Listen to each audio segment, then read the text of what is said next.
It's red hot and blue, and it's our latest performance project on Horsepower TV. Today on Horsepower TV, we'll kick off our crate motor buildup on Project Blue Thunder with a 502 cube engine that makes 502 horses.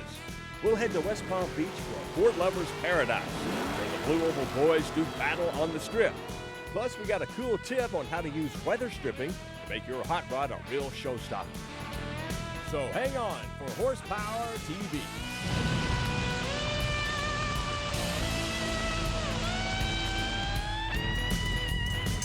Oh, what a sweet ride. I love this thing. Hey, partner, how's it going? Well, as usual, your timing is impeccable here. Now, while you were out having a good time cruising in the Super Sport, I've been working on our latest project. Hi, welcome to the shop. Now, what we've got here is a 71 Chevelle that's fresh out of the paint shop, and well, what I've been doing is putting all this new trim on here that we got from Original Parts Group. And you did a great job. Thanks. Now, this is a car that's definitely all dressed up with no way to go. Let me show you what I mean. Under the hood here, well, it's missing a few major components, like an engine, but you know what? Today we got that covered. Now, we're going to start our Blue Thunder buildup with this 502 horse 502 from GM Performance Parts. Now, it's going to be the perfect thing to take our classic Chevelle there into the 90s with more cubic inches, more horsepower, and maybe even a little bit more mileage thanks to state-of-the-art fuel injection and camshaft technology. Good point. Now, this 502 crate motor comes factory assembled with a short block and some pretty stout parts, including these JE forged pistons. And on the bottom end, well, we got 4-bolt mains around a steel crank.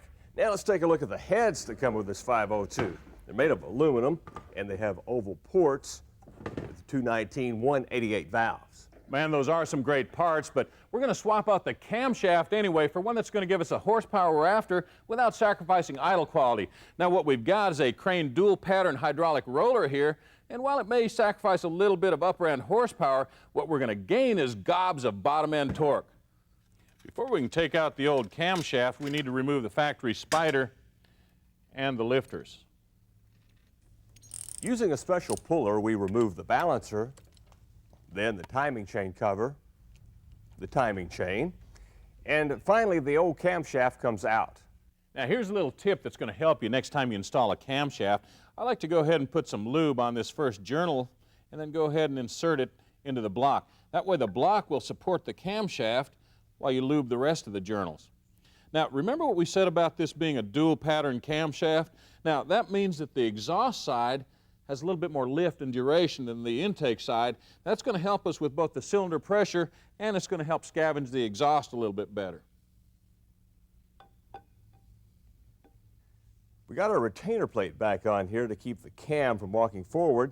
Next, we want to put our chain back on and want to line up these two dots so that we're right at top dead center. Looks like we hit it. Blue Thunder's 502 is a mighty big motor with a lot of stuff slinging around inside, so we're going to upgrade to this fluid damper to take care of those vibrations. Now, as you see, we got our timing cover back on. Now I'm going to put some of this anti-seize lube on the crank snout here. And when you install one of these things, always use the proper installation tool. Never use a hammer. An oil pan swap is the next order of business, and here's the reason why. Now, the stock 502 sump just won't clear the chassis in our Chevelle, but Moroso makes one that will. Now, as you can see, it's considerably shorter than the stock sump there, plus it's about an inch shallower. And with these side kickouts, well, it still holds that extra quart of oil. You bet. Now, another neat feature of this pan is it allows us to use our stock windage tray. That'll free up a few more horses. Also, it's got this baffle here to keep the oil down in the sump, and a trap door that keeps the oil from sloshing forward. Now, that shallower sump also requires a special pickup, and Moroso's gone so far as to heliarc this one to a high-volume pump. Of course, it's already set at the proper depth. Now, we're going to pump you up with more Horsepower TV when we return. That's right. We'll both the heads, ignition, and induction on Project Blue Thunder, so stay with us. Hang on, Ford fans. Later, we'll take you to the Ford Classic at Moroso Park in West Palm Beach. Then we'll show you how weather stripping can add a show car touch to your ride.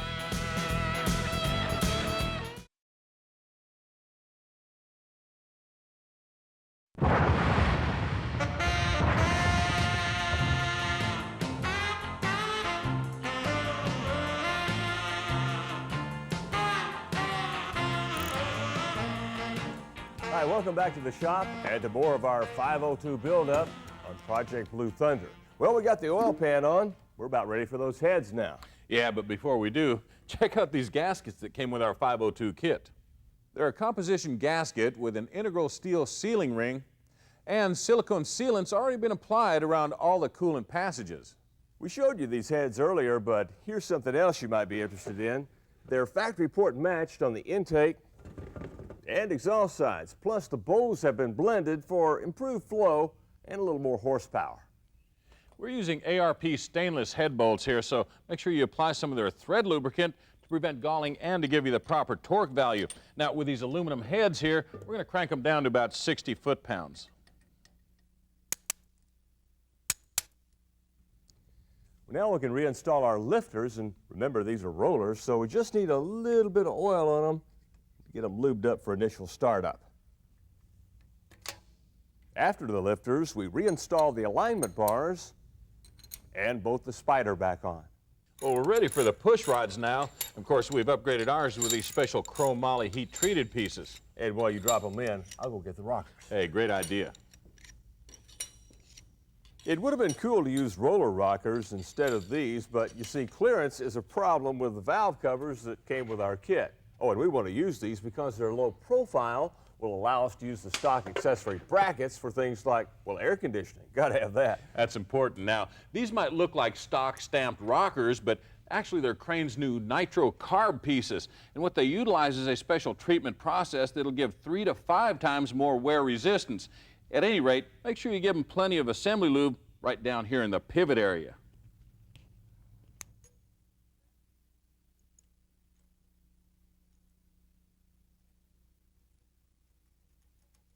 Adjusting your valve train is easy. Just rotate the engine until the cylinder that you're working on has both lifters bottomed out. Then just tighten the rockers until you eliminate all the clearance. Once you've done that, give it an extra quarter turn to preload the lifter.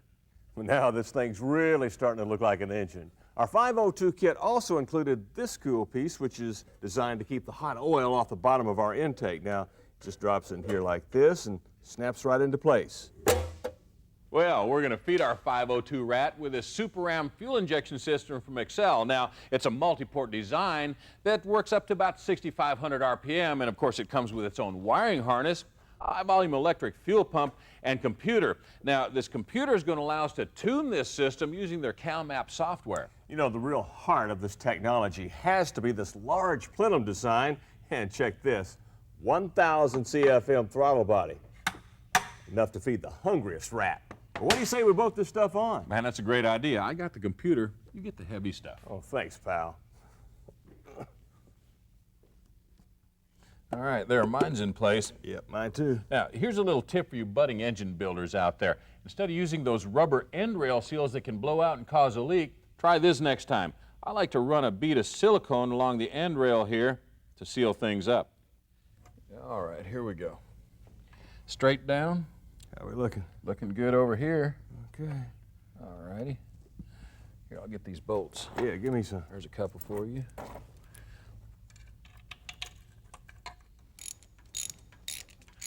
Well, I've tightened up the intake from the center out using a crisscross pattern.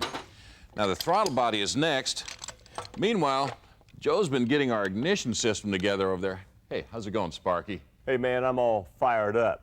We're going to light off our fat rat with a high output multi-spark ignition. This one's from MSD and includes their Pro billet distributor, 6AL control box, this Blaster SS coil, and a set of their 8.5mm wires.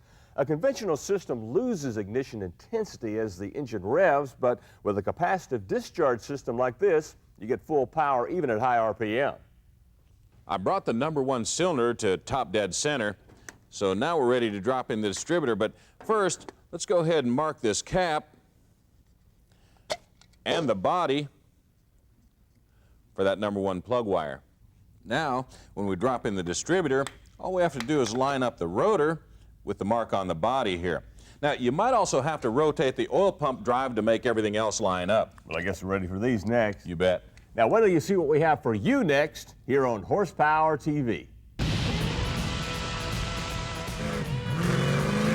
Up next, the Blue Oval Bash of the Year in Florida, the annual Barroso Ford Classic.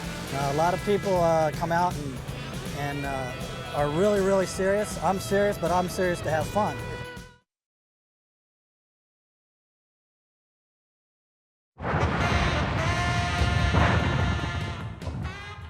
Hi, welcome back. Let me ask you something. Do you flip out when you see a vintage Fairlane like this?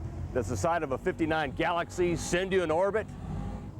Are you mad about all kinds of Mustangs? Well, you've come to the right place here in West Palm Beach. It's an all-Ford show where the Blue Oval boys and girls have their own fun and fast times.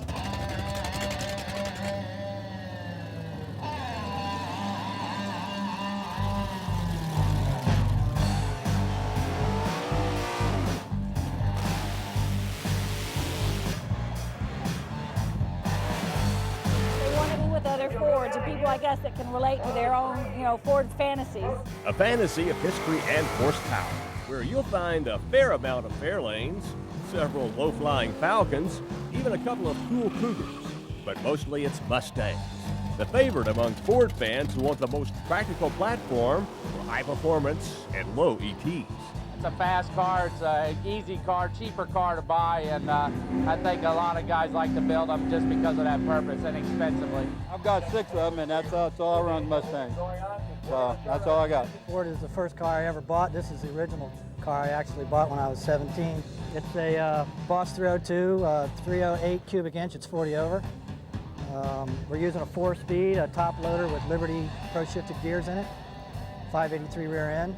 And so far, my best time, not today, but my best time is 10:09 at 138 miles an hour. Mike Ardito and his childhood friend, his 69 Boss 302, recently got back into drag racing after a 20-year hiatus. Now he and his famous Ford are hitting the tracks and, while breaking no records, grabbing lots of attention and good times. Meanwhile, Mike Pursuit's Ford of choice is a 67 Fastback with the original 289, now running in the upper 9s thanks to some serious hot rodding.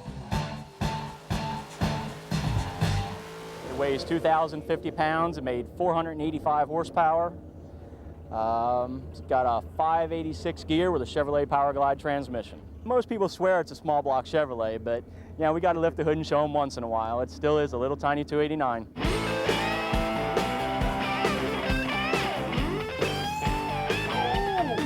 This annual Ford Classic is quite a carnival with everything from jet cars to the Super Winch Thunderbird wheel stand. But mostly, it's a Blue Oval Bash where Mustangs are matched up in both bracket and heads-up quarter-mile clashes. Now, some of the hottest races are in the Outlaw 5-0 competition. It's a heads-up type event, and it's run what you brung. Hope you brung enough nitrous.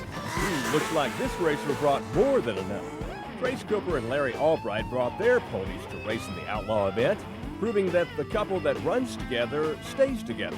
It does good things for a relationship. I'm not nagging at him to come home or get out of the garage because we're both underneath the car together working on it. Who is the best wrench among the two of you? He is. I am. Who's the best racer among the two of you? That would be me. He's probably better driver. Well, neither Trace nor Larry made it to the finals, but Michael Licklider did and surprised himself by winning the Outlaw Shootout with a 929 at 145 miles an hour. Did you think you'd take this thing?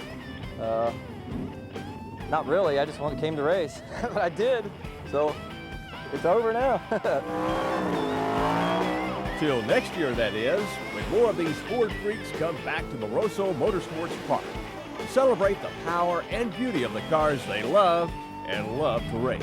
A lot of people come out and are really, really serious. I'm serious, but I'm serious to have fun.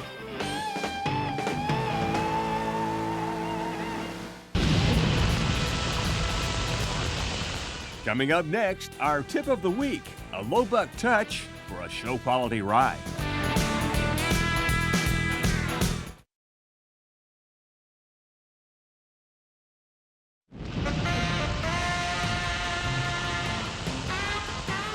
Hi, welcome back. You know, nothing grabs our attention like shiny metal on a cool car, but the closer you get, well, the more details you notice, even the ones that have been overlooked, like, well, weather stripping. Well, here's a quick tip that'll help you seal your street machine from the elements and maybe help you pick up a few points at your next car show. Here's what worn out weather stripping looks like. It's cracked and brittle, and it just can't do its job anymore. Okay, I tell you what, I'll get the new stuff ready. Good idea. Now, a leaky trunk can let water in where it'll collect in the lower quarter panel, and, well, the next thing you know, you've got a rust hole.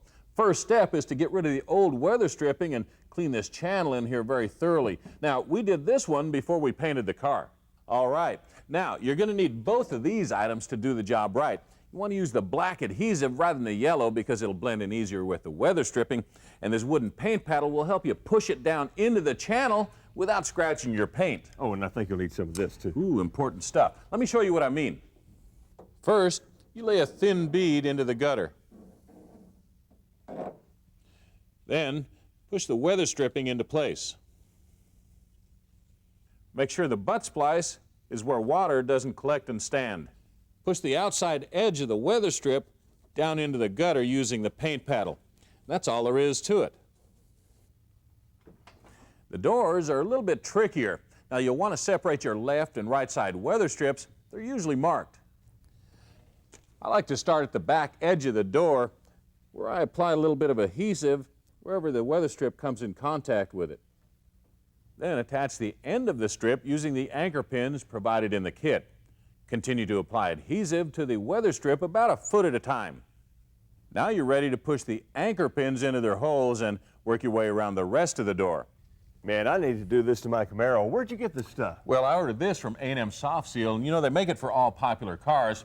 I'm sure your Camaro's one of them. Well, good enough. Stay with us. Hot Parts is next.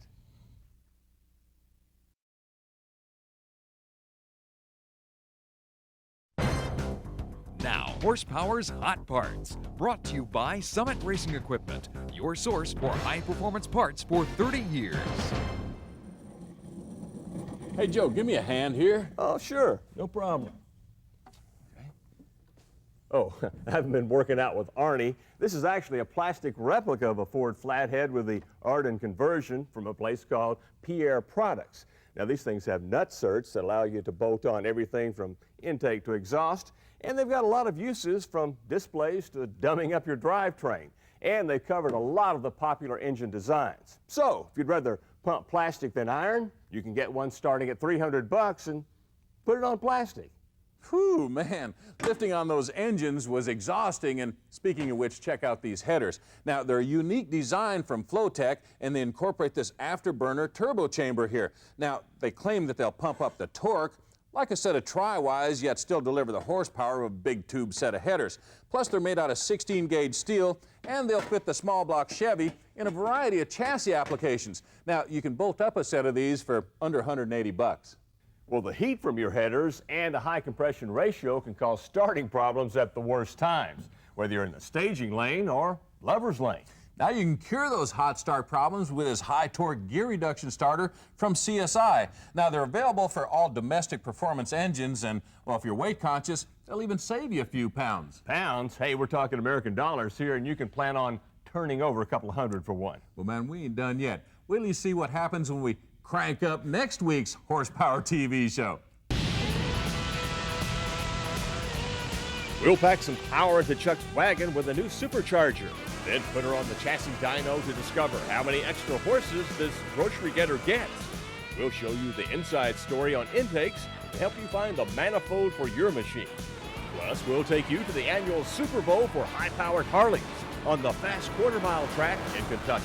We like fast. And later this month on Horsepower TV, we'll drop our 502 Big Block into Project Blue Thunder, plus install a high-performance tranny, headers, and exhaust. We'll get some pinstriping tips from a pro as he puts the paint to our 32 Roadster. Plus, we'll take you to the track and follow some drag racing stars of tomorrow as they pursue their own passion for power and speed. Felt kind of scary. Felt good. And remember, high-performance fun is what this show is all about.